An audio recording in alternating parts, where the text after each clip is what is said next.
அனைவருக்கும் வணக்கம். திருநெல்வேலி ஜோதிடர் சொக்கலிங்கம் என்ற யூடியூப் சேனல் அது வரைக்கும் 1000க்கும் மேற்பட்ட பேருக்குள்ள பலங்கள் பதிஞ்சிருக்கிறேன். ஸோ இந்த சேனலை சப்ஸ்கிரைப் பண்ணிவிட்டு ஹோம் பேஜில் போய் வீடியோஸில் பார்த்து அந்தந்த பேருக்குடையவங்க உங்கள் பேருக்குள்ள பலங்கள் தெரிஞ்சுக்கோங்க. குறிப்பாக அந்த பிரார்த்தனா அப்படிங்கிற பேருடையவங்க உங்கள் குடும்பத்திலேயே சொந்தக்காரங்களே நட்பு வட்டாரத்துலேயே இருந்தாங்கன்னா அவங்களுக்கும் நம்ம வீடியோ லிங்கை தயவு செஞ்சு ஷேர் பண்ணுங்கள்.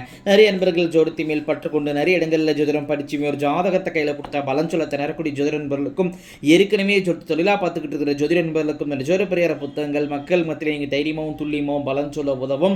ஜோதிட பரிகார புத்தகங்கள் லிஸ்ட்டை போகிறவங்க ஸ்க்ரீனில் ஸ்க்ரோல் ஆகக்கூடிய டெலிகிராம் நம்பருக்கு மெசேஜ் பண்ணீங்க அப்படின்னா என்னுடைய புத்தகங்களுடைய லிஸ்ட்டில் விளக்கங்களின் தாரம் பார்த்துட்டு தேவையான புத்தகங்கள் வாங்கிக்கலாம்.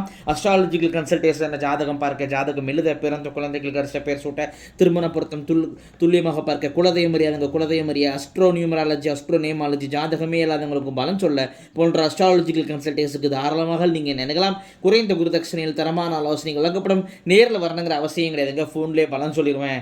சார் நீங்கள் இன்றைக்கி பதிவுக்குள்ளே போவோம். பிரார்த்தனா என்ற பேருக்கான 25 வகையான நேமாலஜி பலன்களை பார்ப்போம். ஃபஸ்ட்டு பாயிண்ட்டு, நடக்க போகிறதெல்லாம் முன்னக்கூட்டி எழுதக்கூடிய உள்ளுணர்வு இன்ஸ்டிடியூஷன் பவர் உங்கள்கிட்ட உண்டுங்க. ரெண்டாவது பாயிண்ட்டு, மற்றவங்களுக்கு நீங்கள் ஐடியா சொன்னால் பெர்ஃபெக்டாக இருக்குங்க, ஆனால் தனக்குன்னு ஒரு முடிவெடுக்கல ரொம்பவே குழம்புவீங்க. மூணாவது பாயிண்ட்டு, தனிமை விரும்பியாக இருப்பீங்க, இல்லைனா லோன்லினஸ் ஃபீலிங் இருக்கும். நாலாவது பாயிண்ட்டு, லைஃப்பில் என்னடா வாழ்க்கை இது, இப்போ சரி தற்கொலை பண்ணிக்கலாமா அப்படிங்கிற எண்ணங்கள்லாம் வந்திருக்கும், அதுலேருந்து மீண்டும் வந்திருப்பீங்க. அஞ்சாவது பாயிண்ட்டு, லைஃப்பில் புது வீடு கட்டுவீங்க. ஆறாவது பாயிண்ட்டு, ஞாபக மறதி சோம்பல் குணம் உங்கள்கிட்ட இருக்கும். ஏழாவது பாயிண்ட், ஸ்கின் அலர்ஜி பிரச்சனை உண்டு. எட்டாவது பாயிண்ட், மைண்ட் டிப்ரெஷன் எப்போதுமே உங்களுக்கு இருந்துகிட்டு இருக்கும். ஒன்பதாவது பாயிண்ட், முதுகு வலி குறுக்கு வலியால் அவதிப்படுவீங்க. பத்தாவது பாயிண்ட், எப்போதும் எதை பற்றியா எந்த ஒரு விஷயத்தையும் யாருக்கிட்டையும் அவ்வளோ சீக்கிரம் ஷேர் பண்ணிக்கிட மாட்டீங்க. 11வது பாயிண்ட், கடன் பிரச்சனை உண்டு. 12வது பாயிண்ட், வாலிப வயசில் ஒரு காதல் ஃபெயிலியர் இருக்கும். 13வது பாயிண்ட், நல்ல கௌரவமான வேலை உங்களுக்கு அமையும். 14வது பாயிண்ட், சொந்த தொழில் செய்யணும் அப்படிங்கிற ஒரு எண்ணம் உங்கள்கிட்ட இருந்துக்கிட்டே இருக்குங்க. 15வது பாயிண்ட், அப்பா குடும்பம் வந்து சாமியாடி குடும்பமாக இருக்கும். 16வது பாயிண்ட், மாமியாருக்கு வந்து கால் பிரச்சனைகள் இருக்கும். 17வது பாயிண்ட், உங்களுக்கும் கால் வலி கால் சொந்தமான பிரச்சனைகள் இருக்கும். 18வது பாயிண்ட், காது மூக்கு தொண்டை பிரச்சனை இஎன்டி ப்ராப்ளத்தால் அவதிப்படுவீங்க.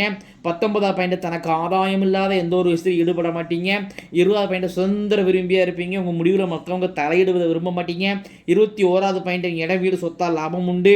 22வது பாயிண்ட், ஒரு குழந்தை அல்லது ஒரு கரு உங்களுக்கு ஏமாற்றத்தை கொடுக்கும். 23வது பாயிண்ட், உங்கள் குடும்பத்தில் கன்னி உண்டுங்க. கன்னின்னு சொன்னால் குறைஞ்ச வயசில் இறந்து போன பெண் குழந்தை தான் கன்னின்னு சொல்லுவோம். உங்களுக்கோ உங்கள் அப்பா அம்மாவுக்கோ அல்லது உங்கள் கூட பிறந்தவங்களுக்கோ ஒரு பெண் குழந்தை இறந்து போயிருப்பாங்க, அது வந்து தெய்வங்க. குறைஞ்ச வயசில் இறந்து போன பெண் குழந்தை தெய்வம், அது அவசியம் வழிபடணும். கன்னி தெய்வ வழிபாட்டு முறைகள் A to Z அப்படிங்கிற புத்தகமே போட்டிருக்கிறேன்.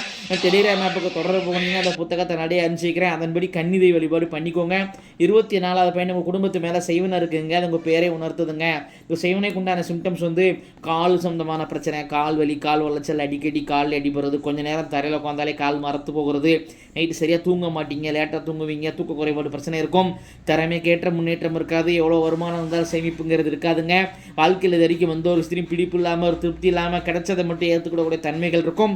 இந்த சிம்டம்ஸ்லாம் உங்களுக்கு உங்கள் அப்பா அம்மாவுக்கு 3 ஏற்றுக்குள்ளே கண்டிப்பாக அந்த சிம்டம்ஸ் ஒன்றோ பலவோ கண்டிப்பாக இருக்குங்க. யாருக்காவது இந்த சிம்டம்ஸ் மிக்சிங்கில் கண்டிப்பாக இருக்கும். அவசியம் உங்கள் இதுக்கு நிவர்த்தி செய்யணும். ஒரு நம்பிக்கையானவங்க யாராக இருந்தாங்கன்னா தாராளமாக அவங்கள வச்சு நிவர்த்தி பண்ணிக்கோங்க. அல்லது என் மேலே நம்பிக்கை இருந்துச்சுன்னா வாட்ஸ்அப்பை தொடர்பு கொள்ளுங்கள். 2 மாதத்தில் அனுபவ ரீதியான மாற்றங்களை நீங்களே உணர்வீங்க. 25வது பாயிண்ட், உங்களுடைய ஆத்மார்த்தமான தெய்வம் முருகப்பெருமான் தாங்க. இத்துடன் பிரார்த்தனா என்ற பேருக்கான 25 வகையான நேமாலஜி பலன்கள் முடிவடைகின்றன. இப்போ பேரை வச்சே 25 பலன் சொல்கிறேன் அப்படின்னா ஜாதகத்தை நான் அதிகமாகவும் இவ்வளோ துல்லியமாகவும் சொல்லுவேன் அப்படிங்கிறத யோசிச்சு பாருங்க நண்பர்களே. ஸோ ஒரு முறை அஸ்ட்ராலஜிக்கல் கன்சல்டேஷனுக்கு வாங்க. நன்றி நேயர்களே, நன்றி, வணக்கம்.